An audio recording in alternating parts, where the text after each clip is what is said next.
sama-sama hadir kita tidak bisa ketemu. Mas Anies japri duluan.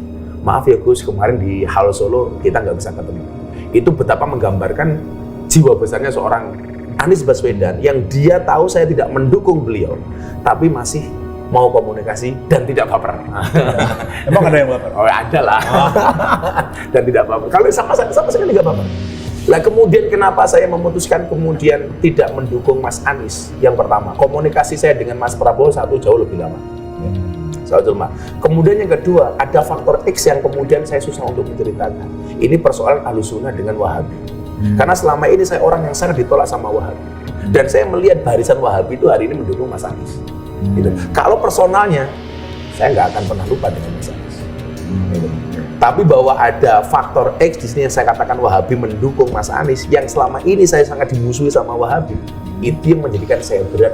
Assalamualaikum warahmatullahi wabarakatuh. Alhamdulillah, salatu wassalamu ala rasulillah, amma ba'd.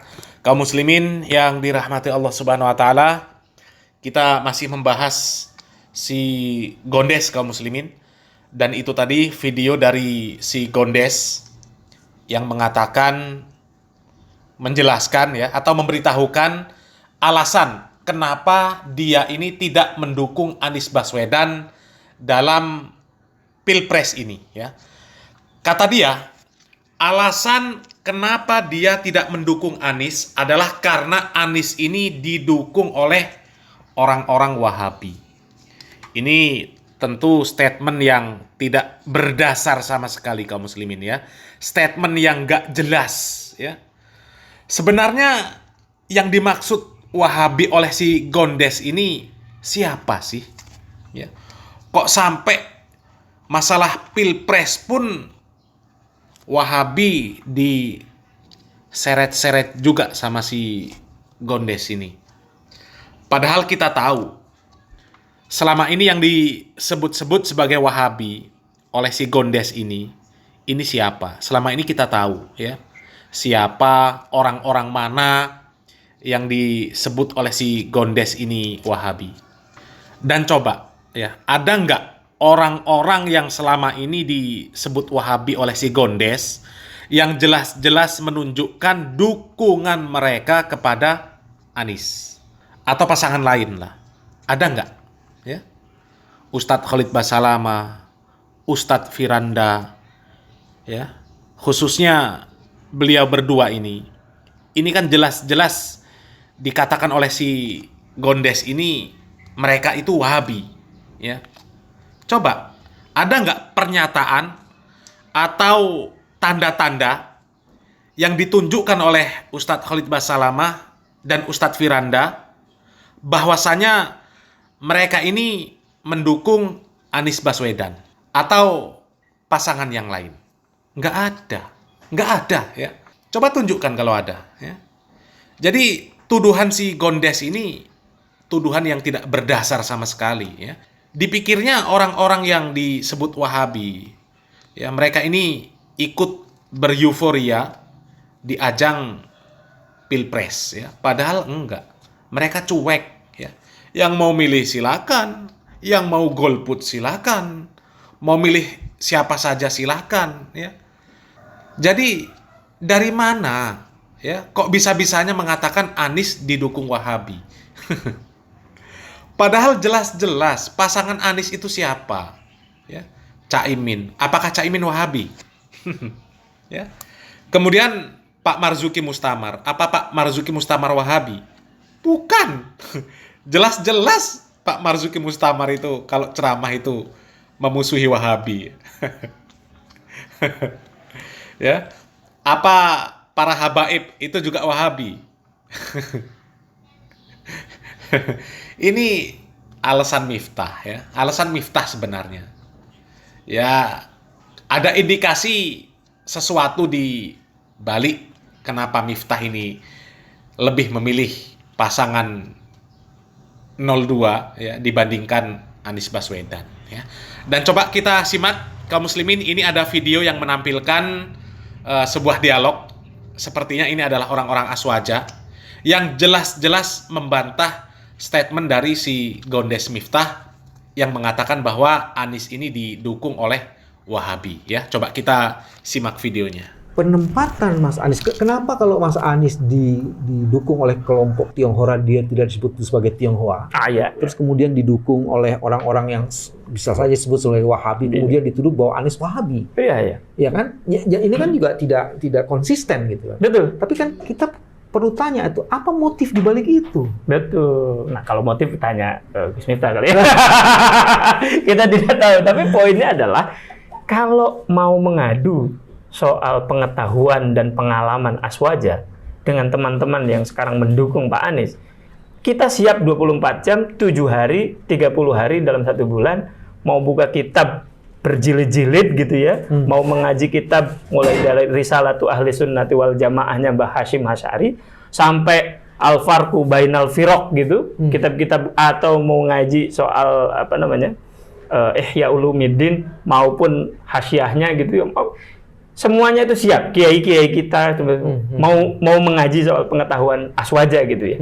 Artinya kan di sisi lain Gus Miftah ingin menegaskan bahwa Pak Anies tidak didukung oleh kalangan Aswaja kan. Itu logik mafhum mukhalafahnya kan kira-kira begitu. Oh, mau begitu. Kira-kira ya. Mafhum ini kalau yang belajar mantik kan kira-kira pernyataan itu ingin menyatakan loh, kiai-kiai kita itu bukan cuma apa namanya sejam 2 jam ngajarin Aswaja itu. Mulai beliau dari bangun tidur sampai beliau itu ingin tidur itu sepenuhnya mengerjakan amalia-amalia Aswaja. Makanya mau buka kitab apa gitu ya dalam konteks keaswajaan dengan yang mendukung Pak Anies ini.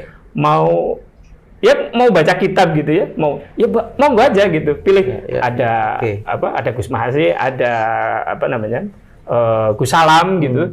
Ada Gus atau kiai-kiai yang sudah alim alamah gitu, ada kalau ada Abah Labib, ada Kiai Subhan, banyak sekali. Jadi tujuannya ingin membenturkan Aswaja bahwa seolah-olah Mas Anies ini memang tak pantas didukung oleh Aswaja.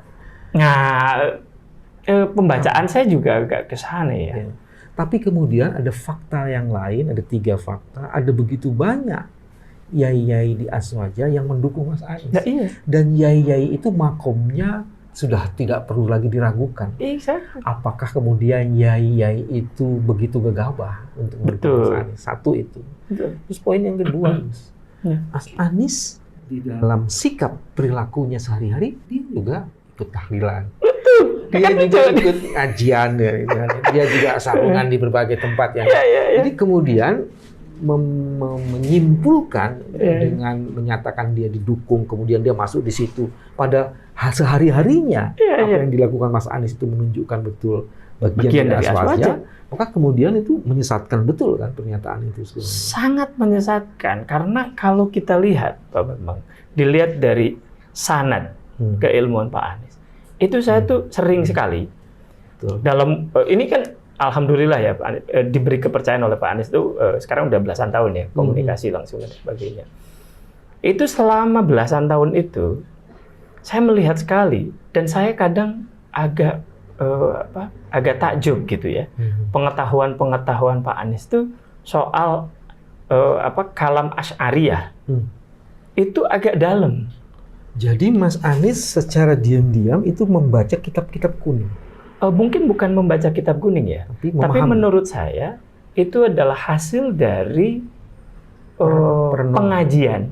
Dulu kan beliau itu ngaji ke Mbah Hamam Ja'far di Pabelan selama 3 tahun. Nah, salah satu yang mendrive untuk Pak Anies dalam konteks berperilaku dan sebagainya itu, kalau dalam konteks kita itu Asy'ariyah kan, teologi Asy'ariyah atau Maturidiyah, tapi kita Asy'ariyah. Asy'ariyah itu diantaranya adalah menggabungkan antara ikhtiar dan doa. Jadi sebenarnya si Gondes ini serampangan saja ketika melemparkan tuduhan-tuduhan Wahabi. Ya. PKS disebut Wahabi. Orang yang beda pilihan dengan dia di Pilpres Wahabi. Ya. Padahal orang-orang yang selama ini disebut-sebut sebagai Wahabi oleh si Gondes ini nggak patek ngereken dengan hiruk pikuknya Pilpres, ya. Apalagi sampai mereka ceramah, ngisi kajian, bawa-bawa politik, bawa-bawa nama capres cawapres, nggak ada, ya.